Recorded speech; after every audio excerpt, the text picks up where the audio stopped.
இன்னைக்கு நம்ம பார்க்க போறது ரொம்பவே சத்தான அதே சமயம் ஈஸியா செய்யக்கூடிய முளைக்கட்டிய பச்சைப்பயிறு சாலட் ரெசிபி.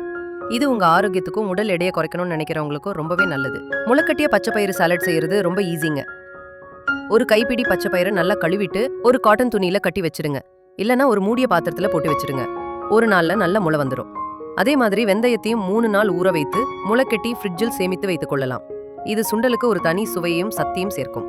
இப்போ சுண்டல் செய்ய ஆரம்பிக்கலாம். முளைக்கட்டிய பச்சைப்பயிரை கொஞ்சமா உப்பு மற்றும் தேவையான அளவு தண்ணீர் சேர்த்து குக்கர்ல 2 விசில் வர வரைக்கும் வேக விடுங்க. அப்புறமா ஒரு பவுல் எடுத்துக்கோங்க. வேக வைத்த முளைக்கட்டிய பயிரோடு முளைக்கட்டிய வெந்தயம்,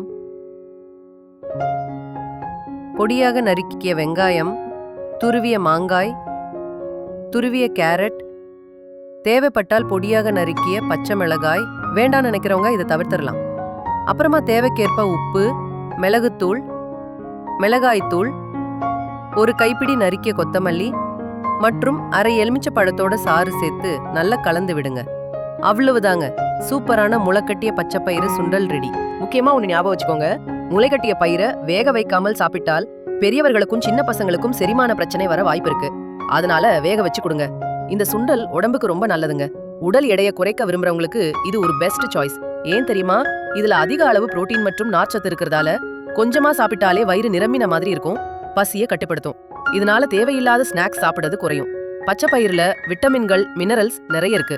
வெந்தயம் உடம்புக்கு குளிர்ச்சி தரும், செரிமானத்தையும் மேம்படுத்தும். சாயந்தரம் ஸ்நாக்ஸ்கோ இல்லனா இன்டர்மிட்டன்ட் ஃபாஸ்டிங்ல ஈவினிங் டின்னராவும் இதை எடுத்துக்கலாம். இது ஒரு பெஸ்ட் சாய்ஸ். இந்த ரெசிபி உங்களுக்கு பிடிச்சிருந்தா லைக் பண்ணுங்க, உங்க ஃப்ரெண்ட்ஸோட ஷேர் பண்ணுங்க.